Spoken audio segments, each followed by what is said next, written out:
wind cut through the courtyard like a blade, and Alara stood frozen beside the horses, watching the golden light of the ballroom spill across the frost-covered stones. Her breath came out in short white clouds. Somewhere behind those tall glass doors, her stepmother Margaret was already laughing with the other ladies, and her stepsisters Louisa and Charlotte were twirling in dresses that had cost more than the food Alara had eaten that entire month. She had not been invited inside. She had been told, in front of the coachmen and the grooms, that she was an embarrassment, that her plain gray dress and her scuffed shoes would shame the family name if anyone saw her near the entrance. So she had been left outside, among the carriages and the steam rising from the horses, while the biggest ball of the season roared on without her. She pulled her thin cloak tighter and told herself she did not care. She told herself this every year, and every year the lie grew a little harder to believe. The cold bit at her fingers. The coachman, a kind older man named Peter, offered her his scarf without a word, and she took it, because refusing would have only made him feel worse. She could hear the music through the walls, a bright waltz that made her chest ache with something she refused to name. Then, out of the darkness beyond the gates, a carriage far grander than any she had seen that night rolled to a slow stop.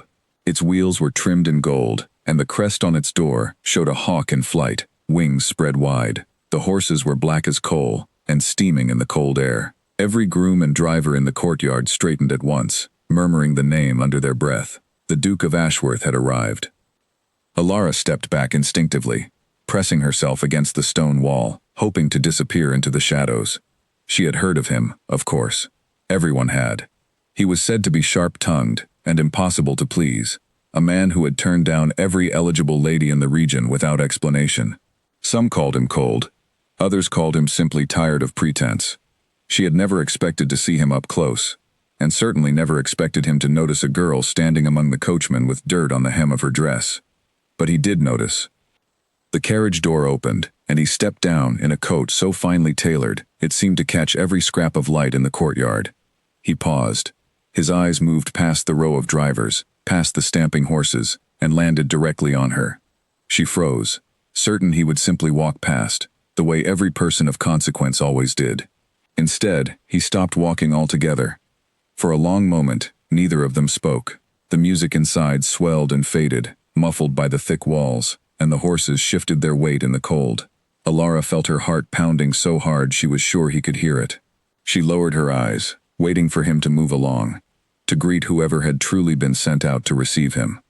Instead, his voice cut through the frosty air, calm and steady. He asked her, quite simply, why a lady was standing outside in the cold while the entire town danced just beyond those doors. She almost laughed at the word lady. No one had called her that in years. She considered lying, considered inventing some small excuse about needing air, but something about the directness of his gaze made deception feel impossible. So she told him the truth. She told him that her family had decided she embarrassed them, that they had left her outside with the horses because her dress was too plain, and her manners, they said, too awkward for such refined company. He did not laugh. He did not look away in discomfort, the way she expected. Instead, something shifted in his expression, something quiet and unreadable, as though he were turning her words over carefully in his mind. The silence stretched long enough that she began to regret speaking so honestly. She braced herself for pity, or worse, for indifference. Neither came. He simply extended his arm toward her, the way a gentleman might offer to escort a lady he had known for years, not a stranger found shivering among the carriages. She stared at his arm for a moment, certain she had misunderstood. He repeated the gesture, more firmly this time, and told her that no one dressed for a ball should be left standing in the cold. His tone left no room for refusal, though it was gentle enough that she did not feel commanded, only invited. Her mind raced through every possible reason to decline. She thought of her stepmother's fury if she saw her. She thought of the whispers that would spread through the ballroom the moment she stepped through those doors on the arm of the most sought-after man in the region. She thought of her own plain dress, patched at the sleeve, and how it would look beside the silks and jewels inside.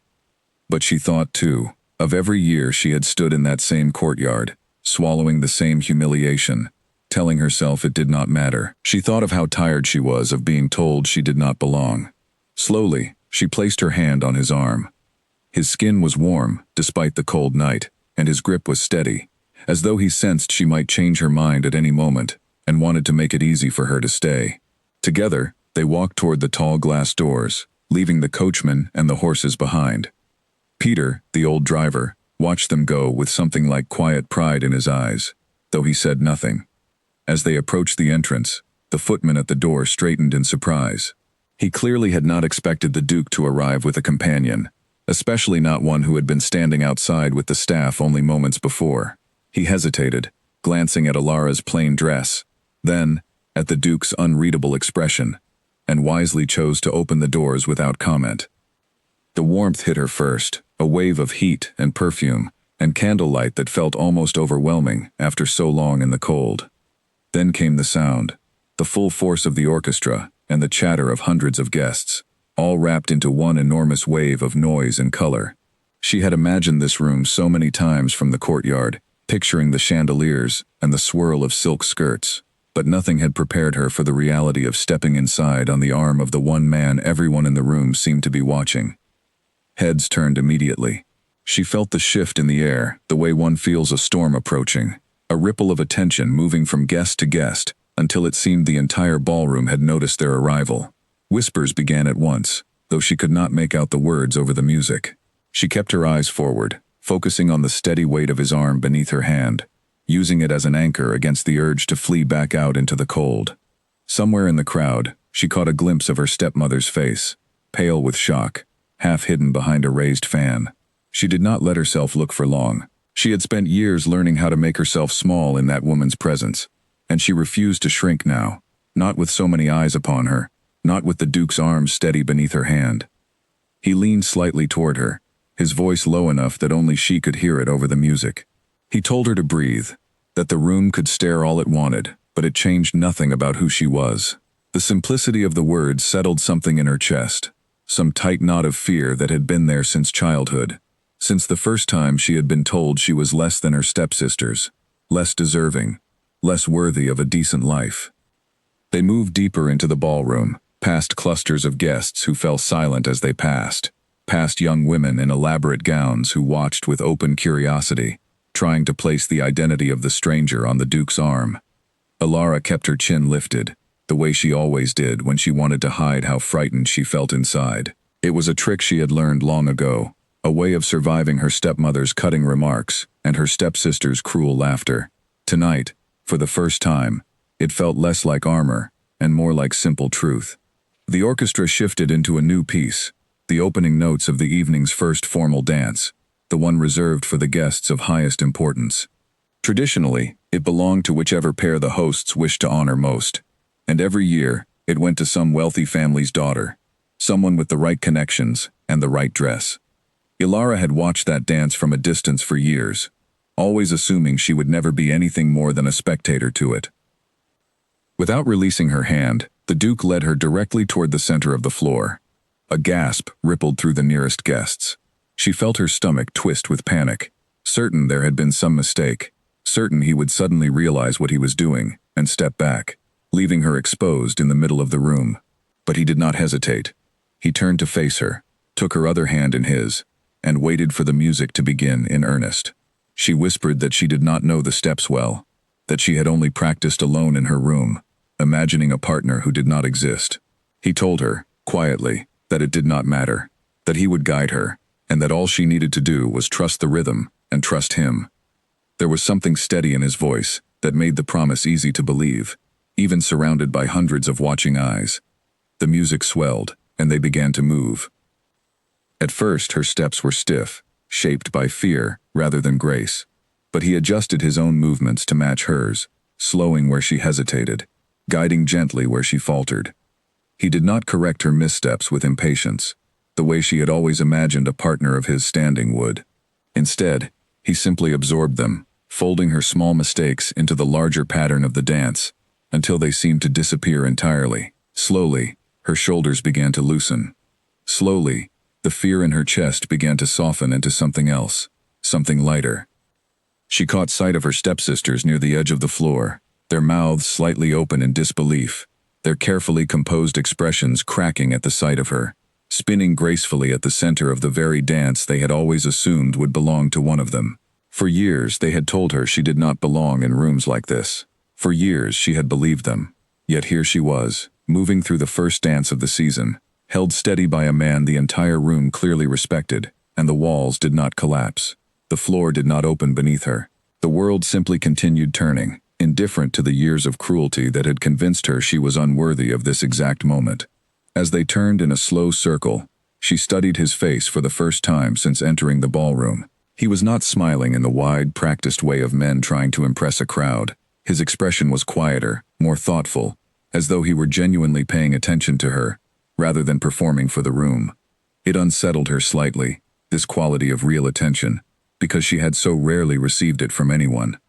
She asked him, in a voice barely above a whisper, why he had stopped for her at all. Surely a man of his position had somewhere far more important to be than pausing beside a stranger among the coachmen.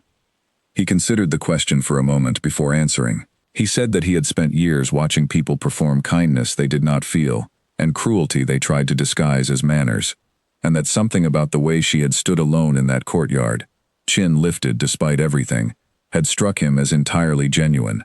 He said genuine things were rare enough that he had learned not to walk past them. The words settled into her chest like warmth after a long, cold night.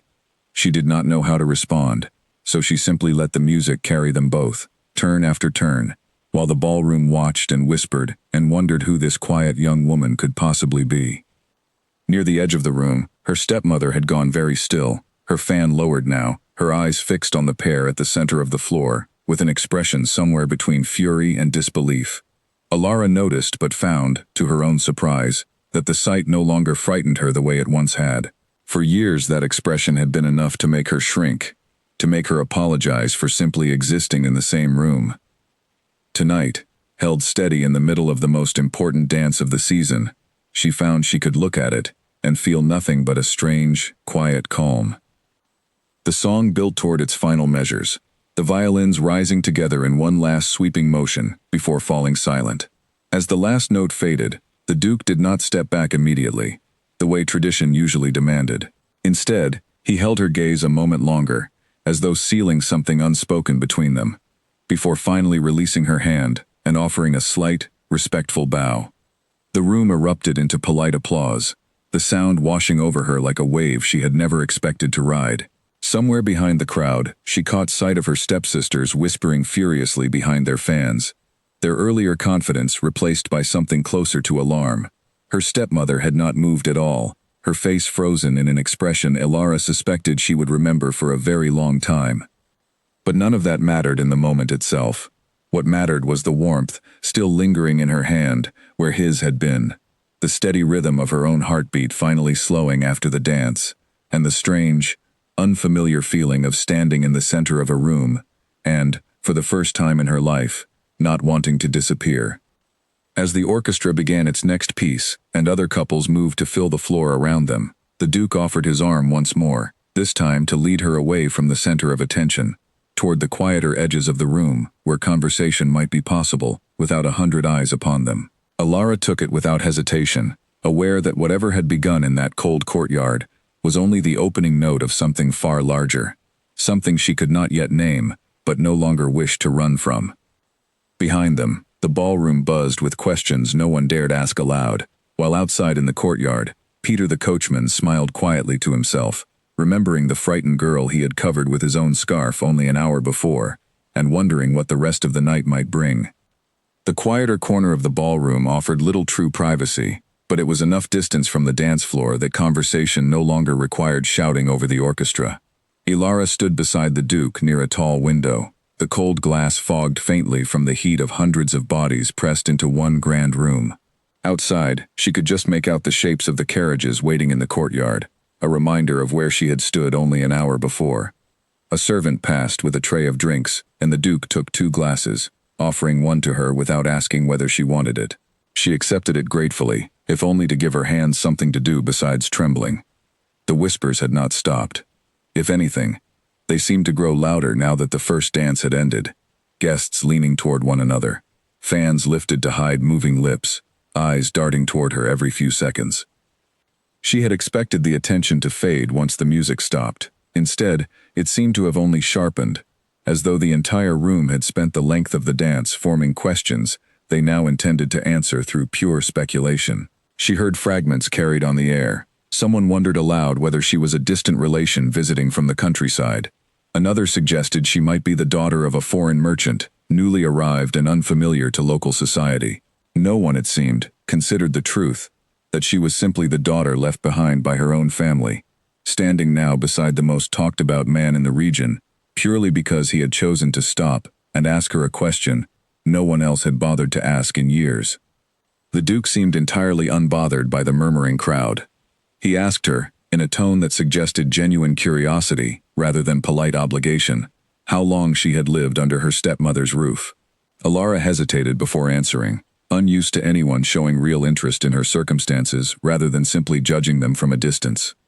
She told him that her mother had died when she was young, and that her father had remarried a few years later, bringing Margaret and her 2 daughters into the household.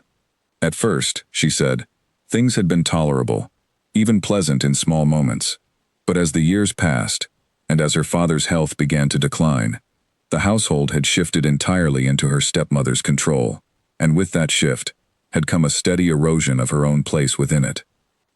She explained, carefully choosing her words, that she was not mistreated in any way that could be easily named or proven, not through cruelty that left visible marks, but through smaller things.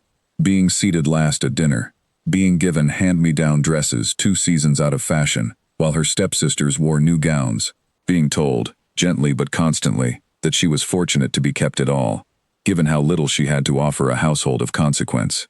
The Duke listened without interrupting, his expression unreadable but attentive, the way a man listens when he intends to remember every word, rather than simply waiting for his turn to speak. When she finished, he was quiet for a long moment, before saying that fortune, in his experience, was rarely distributed as fairly as people liked to pretend, and that being tolerated was a poor substitute for being valued. Something about the directness of his words loosened a tightness in her chest she had carried for so long she had almost forgotten it was there. She found herself studying him more closely now, searching his face for some sign of performance, some hint that his kindness was simply another version of the same games played by everyone else in that glittering room. She found none. His attention remained steady, focused entirely on her, untroubled by the whispers still circling them like smoke. Across the room, she noticed her stepmother finally moving, weaving through clusters of guests with the practiced grace of a woman determined to appear unbothered, while clearly anything but. Margaret's eyes fixed on Alara with an intensity that promised a difficult conversation later, though for now she seemed unwilling to approach directly, perhaps unsure how to address a situation so entirely outside her control. Alara felt her stomach tighten at the sight, old instincts urging her to lower her eyes, to make herself smaller, to avoid drawing further attention that might result in punishment once they returned home. She caught herself before fully surrendering to the impulse, remembering the warmth of the dance only minutes before, the steady rhythm that had carried her through fear into something closer to confidence. The Duke seemed to notice the shift in her posture, following her gaze toward her stepmother's approach. Without any dramatic gesture, he simply stepped slightly closer, not enough to seem improper, but enough to make his presence a quiet form of protection. He asked whether she would prefer to avoid conversation with her stepmother for the remainder of the evening, and if so, whether she would allow him to make that easier. She admitted, with some surprise at her own honesty, that she would prefer exactly that. He nodded once, as though the matter were settled, and guided her gently away from the window toward a different section of the ballroom, one where a small crowd of musicians and singers had gathered to perform a lighter piece for guests who wished to simply listen rather than dance. As they moved, several guests attempted to catch the Duke's attention, offering greetings and compliments clearly meant to draw him into conversation, perhaps hoping to learn more about the mysterious woman at his side through more direct means than whispered speculation.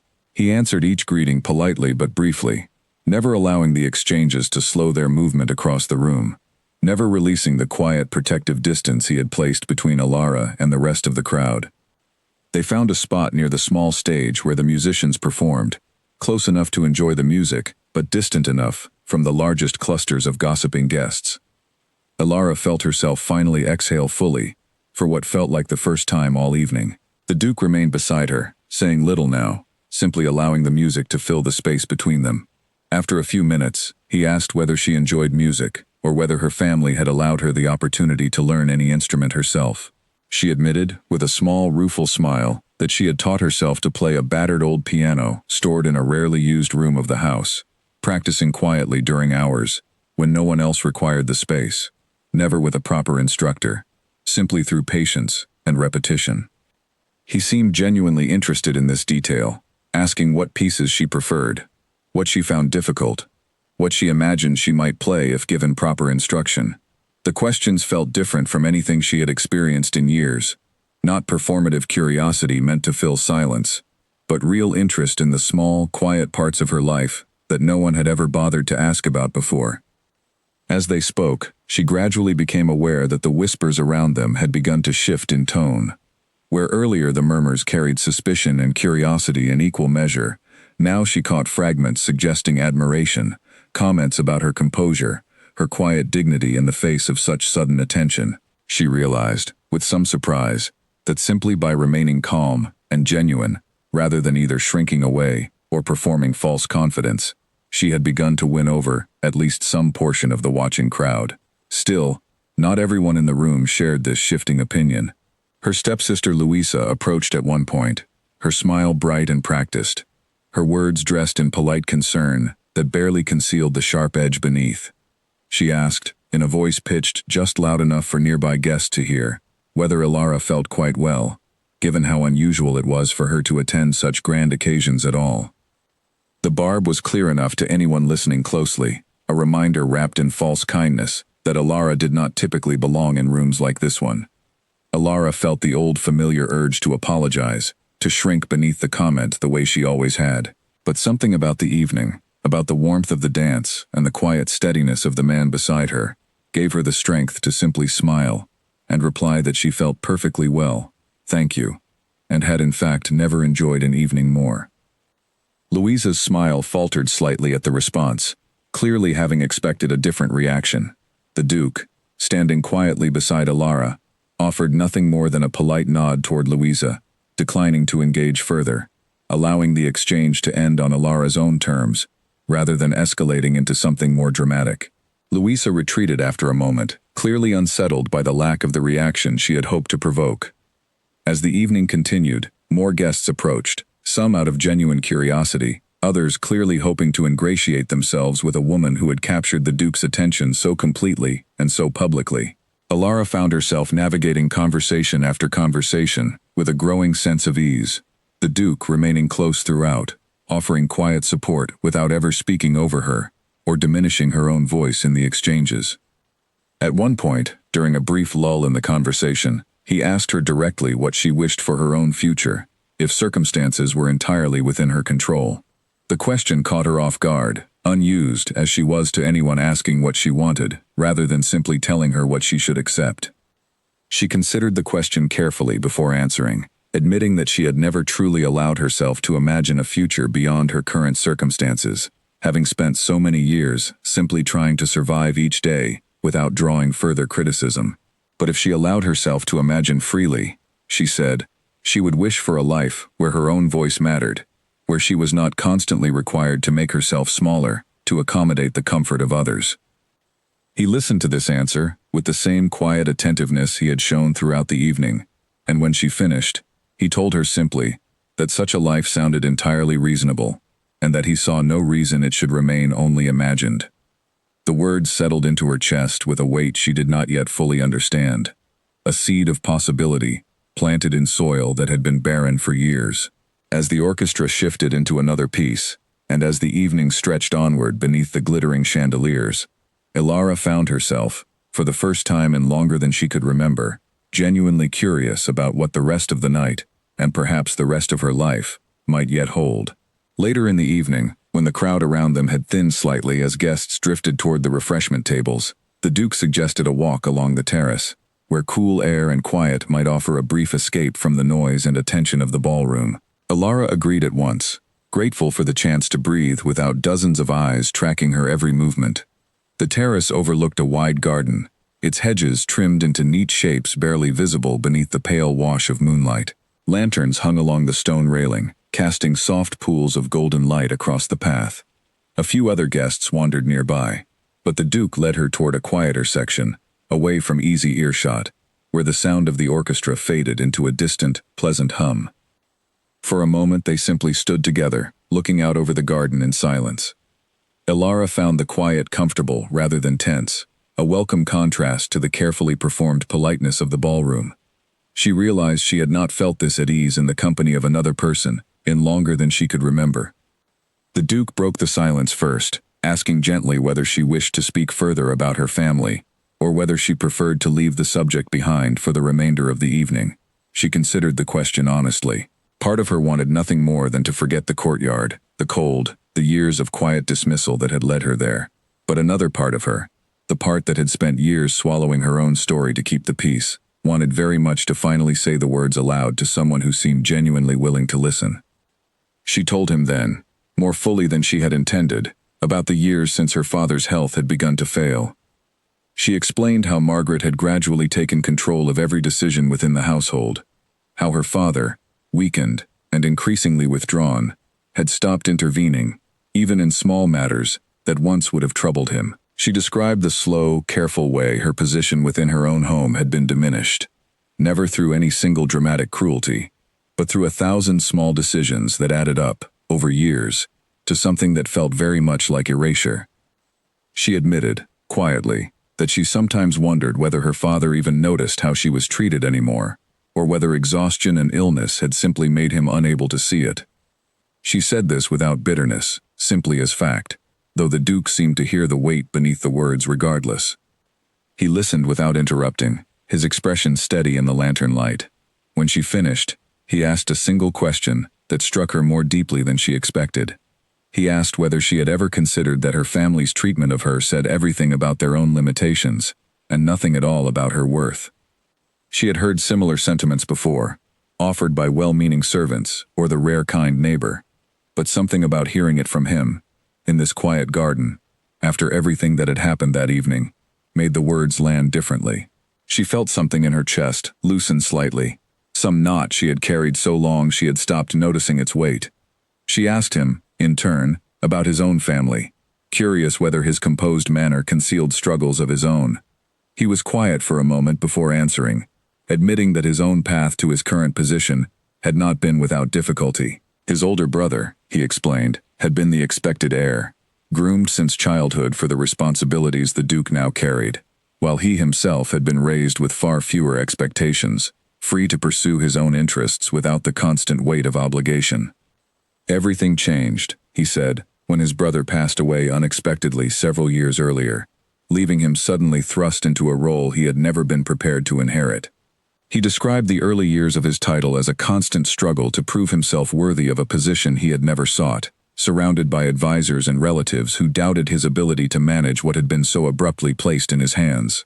Elara found herself surprised by the honesty of his account, having assumed, like most of society, that a man of his position had faced little genuine hardship. She told him as much, and he offered a small, wry smile, admitting that most people assumed exactly that, and that he had learned long ago not to correct the assumption, since explaining his own struggles rarely earned him anything but polite disbelief. The shared honesty between them created a strange, unexpected closeness, as though the walls each had built around their private difficulties had, for this one evening, been allowed to lower slightly. Elara realized she had not spoken this openly to anyone in years, and she suspected, from the careful way he chose his words, that the same might be true for him. Their conversation was interrupted by the sound of quick footsteps approaching along the terrace. Elara turned to see her stepmother approaching, her expression carefully composed into something resembling concern, though the sharpness in her eyes told a different story entirely. Margaret's gaze flicked between Elara and the Duke, calculating something behind her polite smile. She addressed Elara first, her voice pitched with false warmth, suggesting that it was quite late, and that perhaps it was time to return home, given how unaccustomed Elara was to such late evenings in society. The implication, thinly veiled, was that Elara did not belong at such gatherings at all, and that her presence here had already stretched propriety far enough for one night. Elara felt the old instinct rise immediately, the urge to apologize, to comply. to make herself smaller in order to avoid further conflict. But she caught herself this time, remembering the quiet strength she had found over the course of the evening. Before she could respond, however, the Duke spoke first, his tone polite, but entirely unyielding. He informed Margaret that he had been enjoying a pleasant conversation with Alara, and that he saw no reason to cut the evening short on her account. He added, with quiet precision, that he intended to see Alara safely returned home himself, whenever she felt ready to leave, and that there was no need for Margaret to trouble herself further on that matter. Margaret's composure flickered, just barely, at the firmness of his response. She clearly had not expected direct resistance, particularly not from a man of his standing, and for a moment, she seemed uncertain how to proceed without risking open confrontation in a public setting, where such things would be noticed and remembered. She recovered quickly, offering a tight smile, and murmuring something about not wishing to impose, before retreating back toward the ballroom, though not before casting one final glance at Alara, a look that promised the conversation was far from over. Once she had gone, Alara let out a breath she had not realized she was holding. She thanked the Duke quietly for his intervention, though she admitted, with some worry, that Margaret's calm exterior tonight likely meant a far less calm reception once Alara returned home. The Duke's expression grew more serious at this, and he asked directly whether she felt safe returning to her stepmother's household at all. The question, simple as it was, struck Alara with unexpected force, because she realized she had never truly allowed herself to consider that safety might be a reasonable thing to want, rather than simply endurance. She admitted, slowly, that she did not know how to answer the question honestly, because she had spent so many years simply accepting her circumstances as unchangeable that she had never seriously considered alternatives. The Duke listened to this admission with quiet patience, and then told her, gently but firmly, that circumstances were rarely as unchangeable as they seemed, particularly when someone was finally willing to ask for something different. The two of them stood together on the terrace a while longer, the distant music continuing to drift from the ballroom, the garden below settling into deeper shadow as the night wore on. For the first time in longer than she could remember, Alara found herself genuinely uncertain about what tomorrow might bring, and for the first time in just as long, that uncertainty felt less like fear and more like the faint, unfamiliar shape of hope. The carriage ride home felt entirely different from the one that had brought her to the ball earlier that evening. Then, she had sat crammed uncomfortably among trunks and parcels, while her stepmother and stepsisters rode ahead in comfort. Now, she rode in the Duke's own carriage, the leather seats soft beneath her, a warm blanket draped across her knees, though he had insisted on having his own driver take her only part way, out of respect for propriety, before she completed the final distance in her family's carriage as expected. Still, even that small kindness felt enormous after the events of the evening. As the carriage rolled through the dark countryside, she found herself replaying every moment, every word exchanged, trying to understand what exactly had shifted within her over the course of a single night. She had entered that courtyard believing herself invisible, easily discarded, and she had left the ballroom having been seen, truly seen, for the first time in years. When she finally arrived home, the house stood dark, except for a single lit window on the upper floor, where she knew her stepmother would be waiting. She steeled herself as she entered, half expecting an immediate confrontation, but the house remained eerily quiet as she made her way up the stairs toward her small room at the end of the hallway. She did not have to wait long. Within minutes, a sharp knock sounded at her door, and before she could respond, Margaret entered without waiting for permission, her expression no longer masked by polite concern. The warmth she had displayed at the ball had vanished entirely, replaced by something colder, more calculating. Margaret wasted no time with pleasantries. She demanded to know exactly how Alara had managed to attract the attention of a man like the Duke, her tone suggesting she suspected some manner of trickery or manipulation rather than simple honesty. Alara explained, as calmly as she could manage, that she had done nothing beyond answering his questions truthfully when he had approached her in the courtyard. Margaret's eyes narrowed at this explanation, clearly searching for some hidden motive, some scheme she could expose and use against her stepdaughter. Finding none, she shifted tactics, warning Alara sharply that whatever attention she had received that evening meant nothing in the long run, that men of such standing rarely followed through on momentary interests, and that Alara would only embarrass herself further by allowing false hope to take root. Alara listened to the warning, without responding immediately, recognizing the familiar pattern of her stepmother's words, designed not to protect her from disappointment, but to ensure she never expected anything better than what she had already been given. For years, such warnings had been enough to extinguish any small spark of hope before it could grow. Tonight, however, something in her resisted the familiar defeat. She told her stepmother, quietly but firmly, that regardless of what happened next, she did not regret a single moment of the evening, and that she intended to accept whatever kindness came her way, without apologizing for it. Margaret's expression flickered with something like surprise at the unfamiliar firmness in her stepdaughter's voice, quickly followed by irritation. The conversation ended there, Margaret retreating from the room with a final warning that Elara would do well to remember her place before she embarrassed the family further. Elara closed the door behind her and sat on the edge of her narrow bed, her heart still racing, uncertain whether she felt more frightened or more determined. Sleep did not come easily that night. She lay awake, replaying the evening in her mind, wondering whether the connection she had felt with the Duke had been as genuine on his end as it had felt on hers, or whether Margaret's warning held some truth after all, whether men of his standing simply moved through such encounters without lasting consequence. The following days passed in a strange, tense quiet. Margaret said little directly to Elara, though the household staff whispered among themselves about the unusual chill that had settled over the family since the night of the ball. Louisa and Charlotte avoided her entirely, their usual casual cruelty replaced by something closer to wary silence, as though uncertain how to treat a sister who had suddenly become an object of such public interest. On the third day, a letter arrived at the house, carried by a messenger in fine livery, that immediately drew the attention of the entire household. Margaret intercepted it before Elara could see who it was addressed to, her expression tightening as she read the elegant handwriting on the outside of the sealed envelope. It was addressed directly to Elara. Margaret hesitated for a long moment, clearly considering whether to withhold the letter entirely, before finally, reluctantly, handing it over, likely calculating that intercepting correspondence from a man of the Duke's standing carried far greater risk than allowing it to be delivered. Elara took the letter with trembling hands, retreating to her room before opening it, wanting privacy for whatever words it might contain.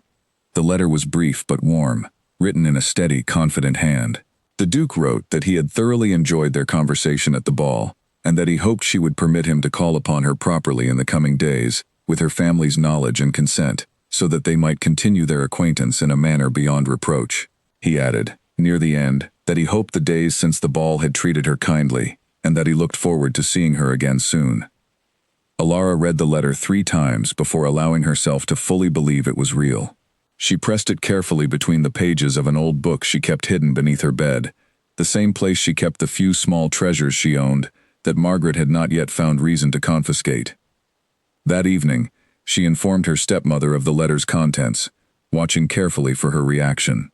Margaret's face remained carefully neutral, though Elara could see the calculation happening behind her eyes, weighing the potential benefits of allowing such a courtship against the inconvenience of her stepdaughter, suddenly rising in status and influence within the household.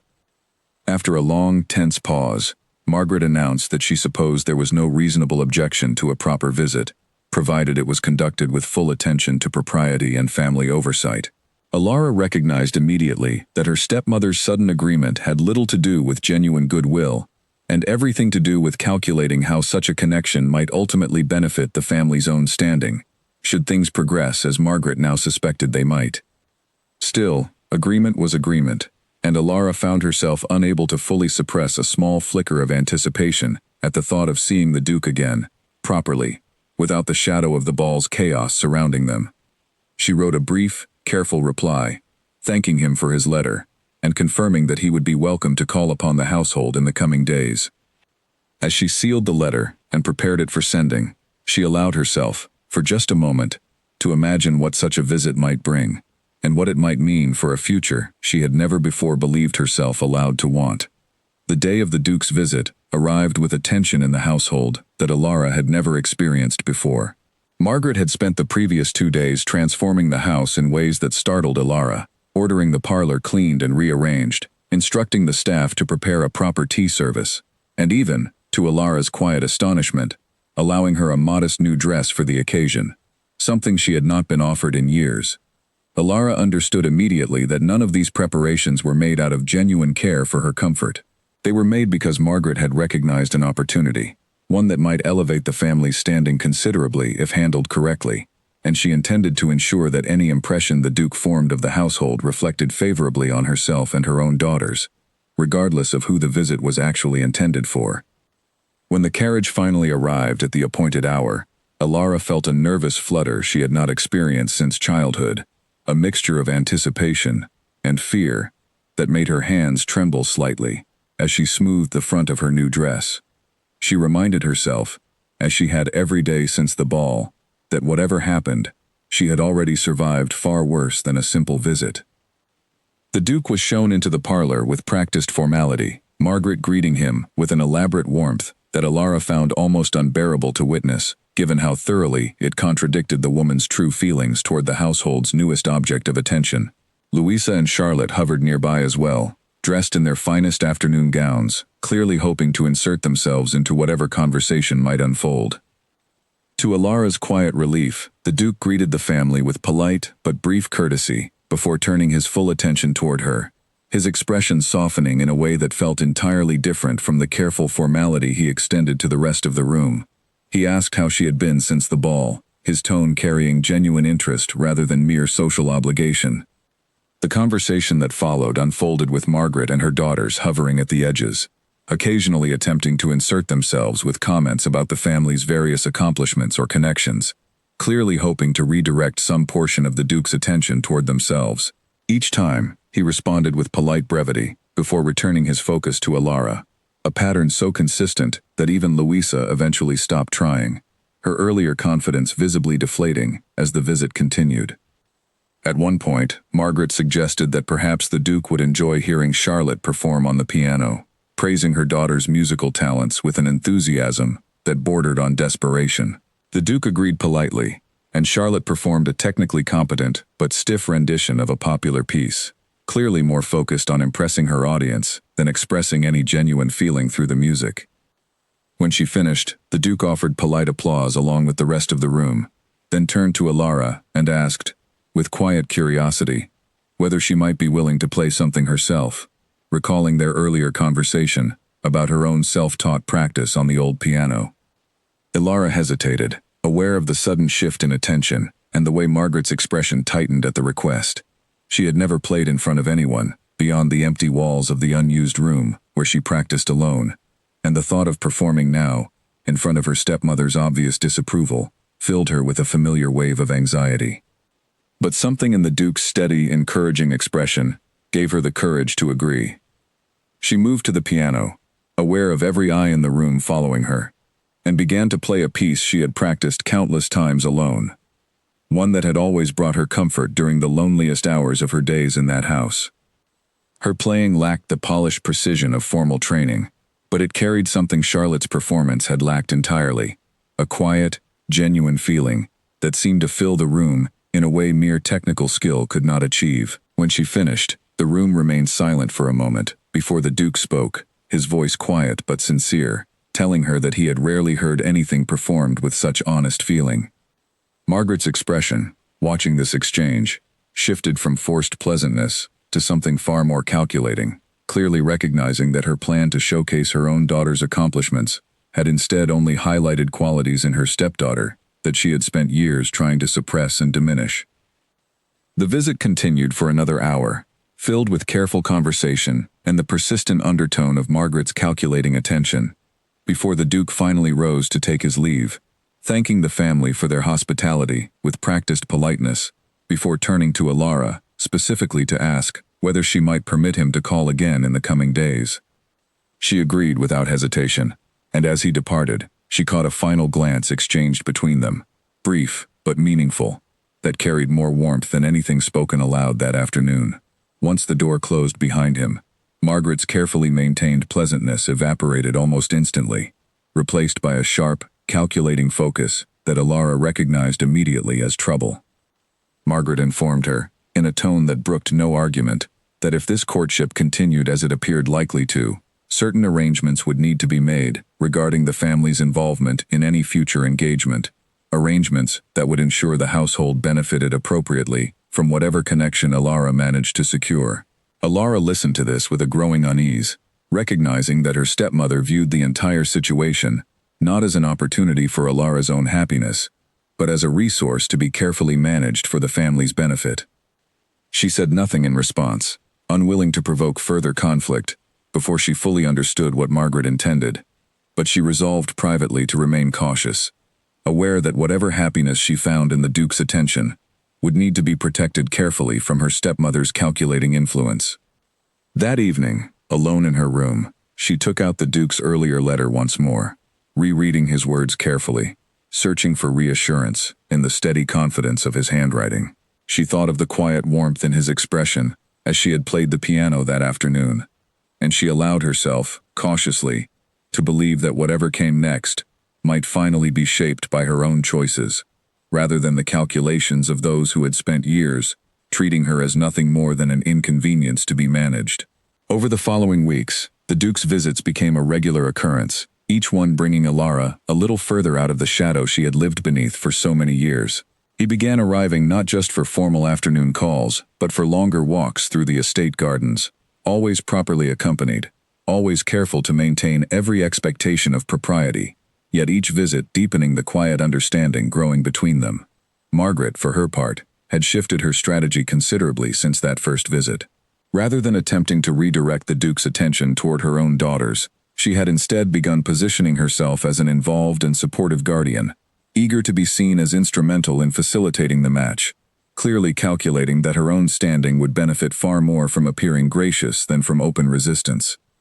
Alara recognized this shift for exactly what it was, but found herself too focused on the growing warmth of her relationship with the Duke to spend much energy resisting her stepmother's transparent maneuvering. Instead, she focused on the moments that mattered, the long conversations during garden walks, the letters exchanged between visits, the slow, steady building of trust between two people who had each spent years feeling unseen in their own way. During one particular walk through the gardens, as autumn leaves drifted down around them in soft golden spirals, the Duke asked her directly about her hopes for the future, provided circumstances allowed her the freedom to choose her own path. She considered the question seriously this time, having had weeks now to reflect on possibilities she had never before allowed herself to imagine. She told him that she hoped, more than anything, for a life where her voice carried real weight, where she was consulted rather than simply informed, where kindness was extended, not as calculated strategy, but as genuine care. She admitted, somewhat shyly, that she also hoped to continue her music, perhaps even with proper instruction, something she had never dared imagine possible given her circumstances. The Duke listened to each hope carefully, and when she finished, he told her, with quiet sincerity, that he intended to build exactly that kind of life, should she be willing to build it alongside him. The words carried a weight that made her breath catch slightly, understanding the implication even before he clarified it further. He explained that he did not intend to rush such an important decision, wanting to be certain that whatever future they built together was built on genuine understanding, rather than the pressure of sudden social expectation. But he wanted her to know, clearly and directly, that his intentions toward her were serious, and that he hoped, in time, she might consider becoming his wife. Alara felt a rush of emotion at these words, equal parts joy and disbelief, having spent so many years believing herself unworthy of exactly this kind of genuine consideration. She told him, honestly, that she needed no further time to know her own feelings, that the weeks since the ball had only confirmed what she had sensed from that very first moment in the cold courtyard, but that she understood and respected his wish to proceed carefully and properly. They agreed, in that quiet garden conversation, that he would formally request her father's blessing in the coming days, allowing the proper courtship to progress toward its natural conclusion, with full respect for tradition and family expectation, even given the complicated dynamics of her particular household. News of this understanding, though not yet formally announced, inevitably found its way to Margaret's ears within days, likely through careful observation of the pair's increasingly warm interactions during each visit. Rather than the outright resistance Alara had feared, Margaret instead doubled down on her strategy of appearing supportive, likely calculating that whatever benefits might come from association with the Duke's family far outweighed any satisfaction she might gain from open opposition. Alara's father, weakened by his ongoing illness, received the Duke's eventual formal request with visible emotion, admitting quietly to Alara afterward that he had long regretted his inability to protect her more fully from the household dynamics that had developed since his remarriage. He gave his blessing readily, expressing genuine happiness at seeing his daughter finally recognized for the qualities he had always known she possessed, but had been too weakened by illness to properly champion himself. The formal blessing given, preparations began quietly for an eventual engagement announcement, though the Duke insisted on allowing Alara time to adjust to the significant change unfolding in her life before any public declaration was made. During this period, Alara found herself experiencing a strange mixture of joy and lingering uncertainty, still half expecting some disaster to unravel the happiness she had only recently allowed herself to believe possible. That uncertainty proved not entirely unfounded.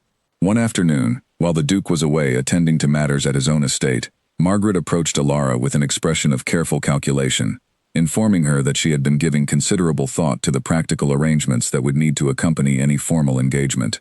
She suggested, with false casualness, that it would only be reasonable for a portion of Alara's future household expenses and staffing decisions to remain under Margaret's guidance, given her experience managing such matters, and given that Alara herself had so little practical experience in running a household of significant standing. Alara recognized immediately the manipulation embedded within this suggestion, understanding that Margaret intended to use the engagement as an opportunity to maintain influence and control over her stepdaughter's new life, rather than allowing her the independence she had only just begun to claim for herself. She responded carefully but firmly, informing Margaret that any decisions regarding her future household would be made between herself and the Duke, without need for outside guidance regardless of good intention. Margaret's expression tightened at this response, her carefully maintained pleasantness cracking slightly to reveal the sharper calculation beneath. She warned Alara, in a tone that carried unmistakable threat despite its measured delivery, that ingratitude toward the family that had raised her would not be easily forgotten, and that Alara would do well to remember exactly who had provided for her over the years, before dismissing their guidance so easily. Alara felt a familiar flutter of fear at the implicit threat, old habits urging her to soften her position, to apologize, to find some compromise that would ease her stepmother's displeasure.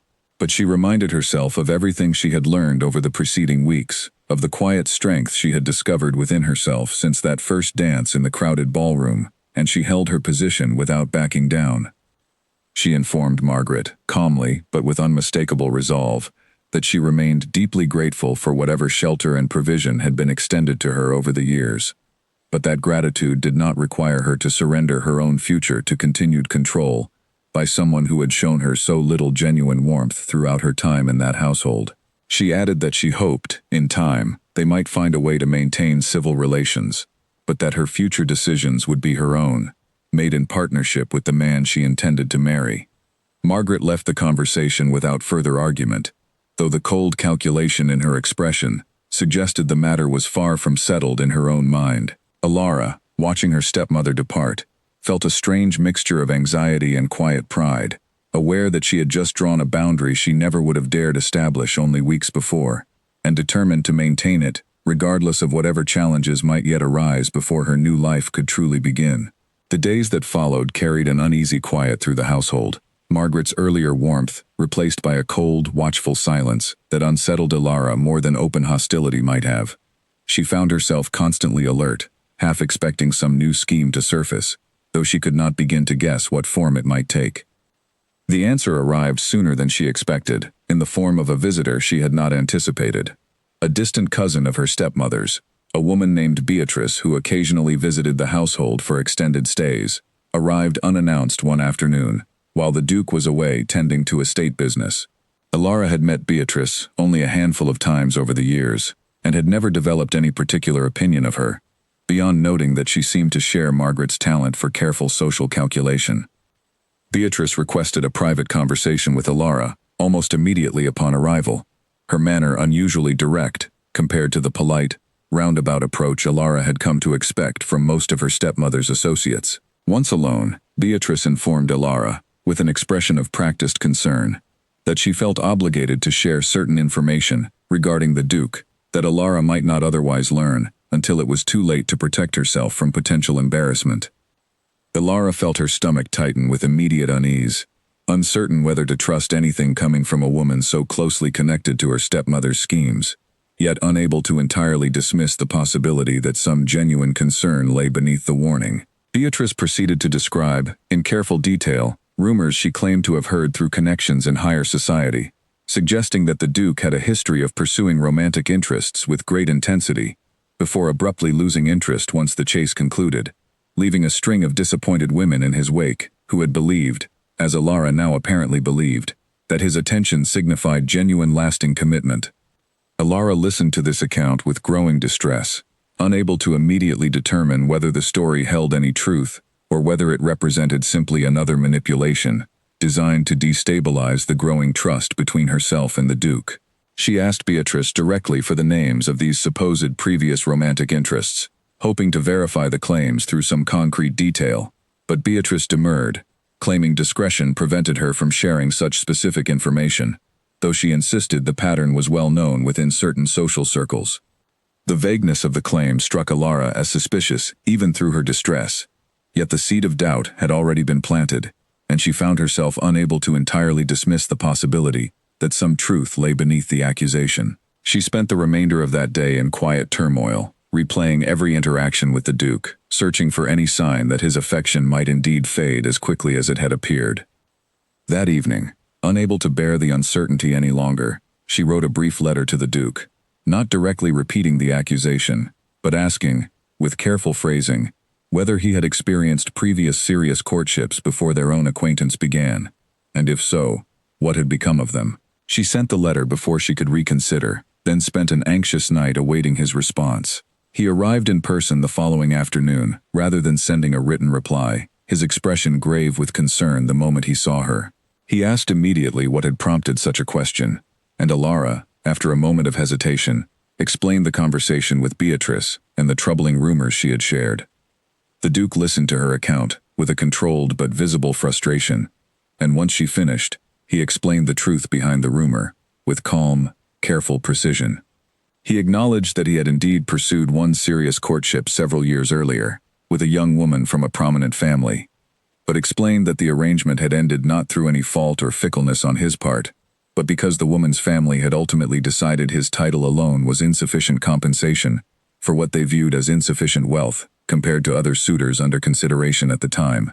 The ending, he explained, had been entirely mutual and without lasting animosity, though society's tendency toward exaggeration and gossip had apparently transformed the story over time into something far more scandalous than the reality. He expressed clear frustration that such distorted rumors continued to circulate, particularly given how directly they threatened to damage something he considered genuinely important. He assured Ilara, with quiet but firm sincerity, that his feelings toward her bore no resemblance to fleeting interest, and that he understood entirely why the rumor, presented without context, might have caused her genuine distress. Ilara felt relief wash over her at his explanation, though she remained troubled by the source of the rumor itself, recognizing that Beatrice's involvement almost certainly traced back to some scheme orchestrated by Margaret, likely intended to create exactly the kind of doubt and hesitation that might delay or entirely derail the engagement Margaret had been unable to prevent through more direct means. She shared this suspicion with the Duke, who listened with a hardening expression, clearly recognizing the pattern of manipulation for what it was. He told her, with quiet determination, that he had no intention of allowing such schemes to succeed, and that perhaps it was time to accelerate their plans, rather than allowing further opportunity for interference. He proposed, then and there, that they proceed with a formal engagement announcement far sooner than originally planned, removing any ambiguity that might allow further manipulation to take root. Ilara, though slightly startled by the suddenness of the suggestion, found herself agreeing readily, recognizing the wisdom in establishing their commitment publicly and definitively, before any further schemes could disrupt the fragile trust they had built together. Within days, the formal engagement was announced throughout local society, the news spreading quickly through the same channels that had once carried whispered speculation about the mysterious woman who had appeared at the Duke's side during that memorable first dance. Margaret, upon learning of the announcement, offered outward congratulations, dressed in polished satisfaction. though Alara recognized clearly the frustration simmering beneath her stepmother's carefully maintained composure. Beatrice departed the household shortly after the announcement, her visit concluding with unusual abruptness that only further confirmed Alara's suspicions regarding the true source and purpose of the earlier rumor. Alara chose not to pursue the matter further, satisfied that the truth had been clarified, and that the attempted interference had ultimately failed to achieve its intended purpose. As preparations for the wedding began in earnest, Alara found herself reflecting on how far she had traveled from that cold, dark courtyard where she had once stood, believing herself entirely forgotten and unwanted. The path forward remained uncertain in many ways, filled with the ordinary challenges any new life inevitably carried. But for the first time in longer than she could remember, she faced that uncertainty not with dread, but with genuine, steady hope. With the engagement now formally announced, preparations for the wedding began to consume much of Alara's time and attention, though the process brought its own set of challenges she had not fully anticipated. As the future wife of a man with such significant social standing, she found herself suddenly the subject of intense scrutiny from every corner of society, invited to gatherings she had never before been considered worthy of attending, while simultaneously facing the quiet judgment of those who whispered that she had somehow schemed her way into fortune she did not truly deserve. She learned quickly to distinguish between genuine well-wishes and the calculated attention of those hoping to benefit from proximity to her newfound position. The Duke, sensing her growing weariness with this constant social performance, made a point of shielding her from the worst of it whenever possible, often excusing them both early from gatherings that grew too exhausting, or simply declining invitations from those he recognized as more interested in advancement than genuine friendship. Despite his protection, one particular challenge proved more difficult to navigate than the rest. Margaret, having apparently abandoned her earlier scheme involving Beatrice, shifted her efforts toward a different strategy entirely, one focused on inserting herself and her daughters as prominently as possible into the wedding preparations themselves, positioning the family publicly as deeply involved and supportive, regardless of the private tension that continued to simmer beneath the surface. Alara found this maneuvering exhausting to manage, caught between her own desire to avoid unnecessary conflict and her growing determination not to allow her stepmother continued influence over decisions that should rightfully belong to herself and the Duke alone. Matters came to a head one afternoon when Margaret arrived unannounced at the estate where wedding preparations were being finalized, insisting on reviewing the guest list and seating arrangements with an authority she had not been granted. The Duke, present for this particular discussion, observed the exchange with growing tension, allowing Alara the space to handle the situation herself before stepping in only when necessary. Alara, drawing on the confidence she had steadily built over the preceding weeks, informed Margaret directly and without hesitation that the guest list and all related arrangements had already been finalized between herself and the Duke, and that further input, however well-intentioned, was neither necessary nor welcome at this stage. Margaret's composure cracked more visibly than it had during any previous confrontation, her frustration finally spilling into open words rather than careful calculation. She accused Alara of ingratitude, of forgetting the years of shelter and provision extended to her despite the burden she represented, and of allowing sudden fortune to transform her into someone unrecognizable from the quiet, obedient girl she had once been. Alara felt the old sting of these words, the familiar accusations designed to provoke guilt and compliance, but she found herself, for the first time, able to see clearly through the manipulation rather than simply absorbing its weight. She responded calmly, acknowledging that she had indeed changed since that night at the ball, but explaining that the change represented growth rather than loss, and that she no longer intended to apologize for claiming a life where her own voice carried genuine weight. The Duke, watching this exchange unfold, finally spoke, his tone measured but unmistakably firm. He informed Margaret that her continued attempts to exert control over decisions that belonged solely to Alara and himself would no longer be tolerated, and that while he had no wish for lasting hostility between the families, he expected clear boundaries to be respected going forward. Margaret, recognizing that further argument would accomplish nothing beyond further damaging her own standing, retreated from the confrontation with visible reluctance, though not before offering one final remark, suggesting that Alara would eventually discover just how quickly fortune and favor could shift, and that she hoped, when that day came, Alara would remember exactly who had tried to warn her. The words carried an unmistakable threat, though Alara chose not to dwell on them, recognizing the comment for what it was. One final attempt to plant doubt where none needed to exist. Once Margaret departed, the Duke turned to Alara with quiet concern, asking whether she felt shaken by the confrontation. Alara considered the question honestly before answering, admitting that some part of her would likely always carry the weight of those years spent believing herself unworthy of genuine care, but that she no longer intended to allow that weight to define her choices moving forward. The Duke listened to this with quiet admiration, telling her that the strength she had shown throughout the preceding weeks continued to surprise and impress him, given everything she had endured before their paths had crossed.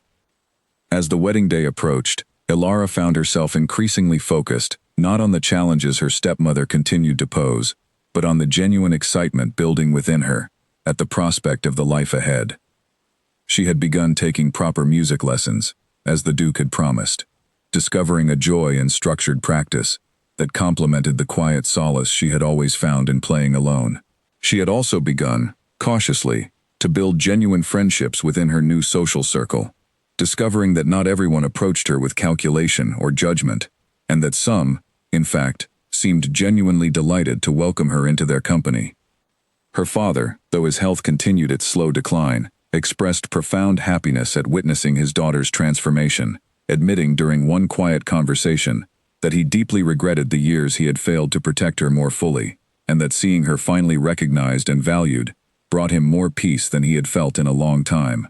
Alara forgave him readily, understanding that his illness had genuinely limited his ability to intervene, even as she recognized that forgiveness did not erase the pain of those earlier years entirely. As the final days before the wedding approached, Alara found herself reflecting often on the strange, winding path that had brought her from that cold, dark courtyard to the threshold of a life she had never dared imagine possible. She thought of Peter, the coachman who had offered his scarf on that fateful night, and made a quiet decision to ensure he was properly thanked and cared for once her new position allowed her the means to do so. She thought of the countless small moments of kindness and courage that had, together, carried her to this point, and she felt, for the first time in her life, genuinely ready to embrace whatever came next. 3 days before the wedding, a crisis arrived that threatened to unravel everything Alara had worked so carefully to build. Her father's health, already fragile for months, took a sudden and severe turn, leaving him confined to his bed with a fever that the local physicians struggled to control.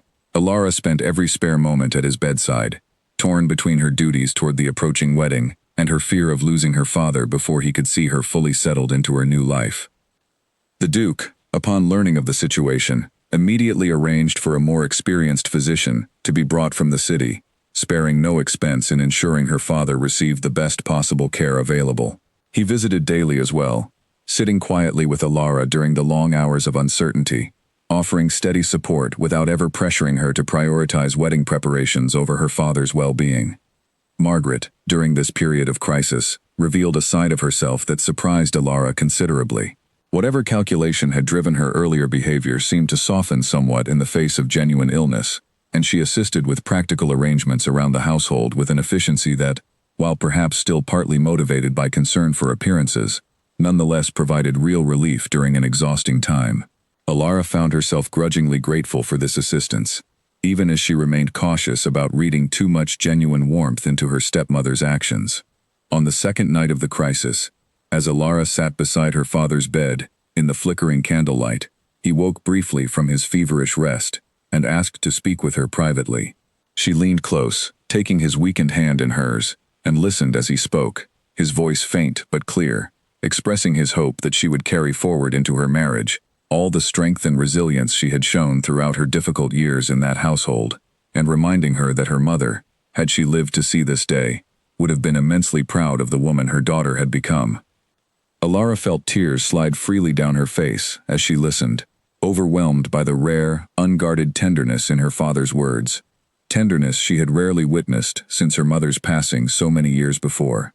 She promised him, through her tears, that she would carry his words with her always, and that regardless of what happened in the days ahead, she was deeply grateful for this moment between them.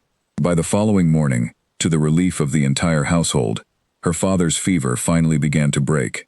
The new physician's careful treatment, gradually restoring some of his strength. Though he remained too weak to attend the wedding ceremony itself, held just 2 days later, he insisted that the celebration proceed as planned, telling Alara firmly that he refused to allow his illness to delay the happiness she had waited so long to claim.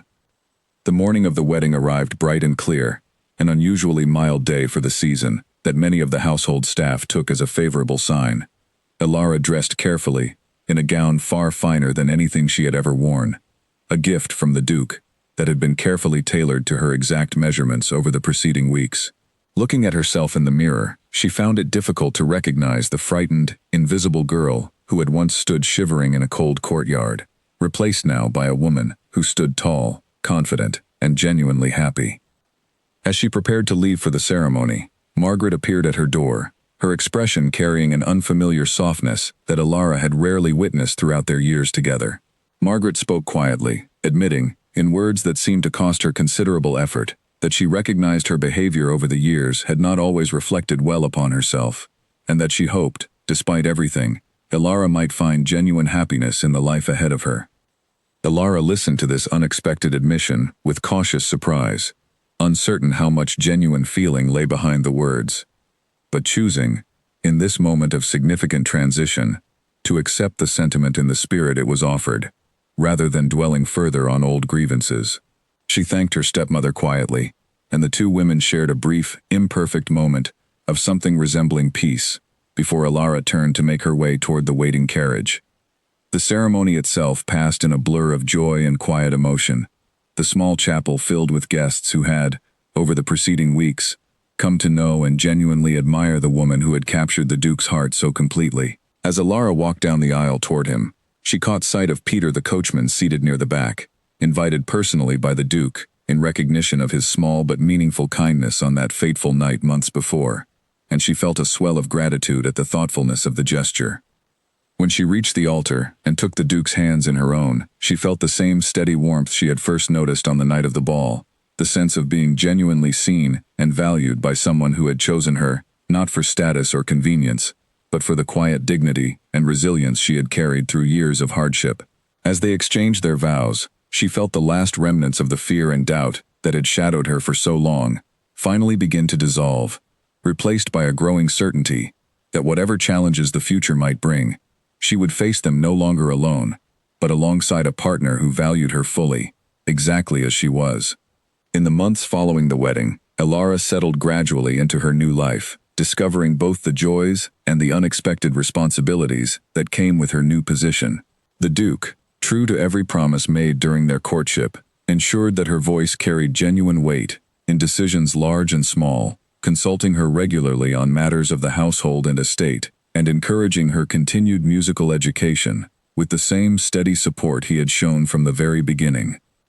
She arranged proper employment and a comfortable pension for Peter, the coachman whose small kindness on that cold night had meant more to her than he likely ever realized, and she made a point of visiting him occasionally to ensure his continued well-being, grateful for the reminder his presence offered of how far she had traveled from that dark courtyard.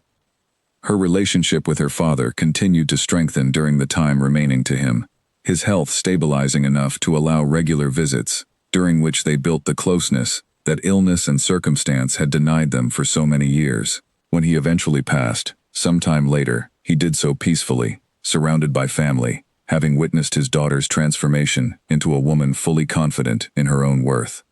Her relationship with Margaret remained complicated, never fully warm, but settling into a distant civility that allowed for occasional interaction without the constant undercurrent of manipulation that had once defined every exchange between them.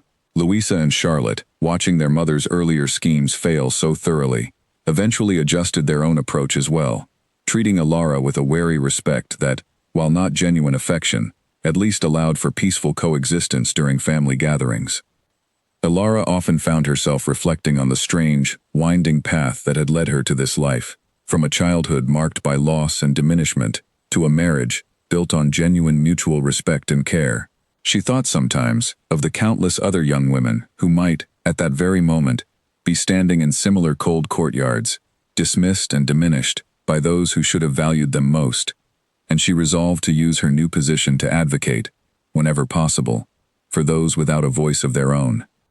She began quietly supporting a small charitable effort aimed at assisting young women in difficult family circumstances, drawing on her own experience to shape practical, meaningful assistance rather than empty gestures of charity. The Duke supported this effort fully, recognizing in it the same quiet strength and determination that had first drawn his attention on that fateful night months before. Looking back, years later, on the events that had so dramatically altered the course of her life, Ilara often thought of the simple, unremarkable question that had started everything. A stranger, in a dark courtyard, asking why a lady stood alone in the cold, while music spilled from every window.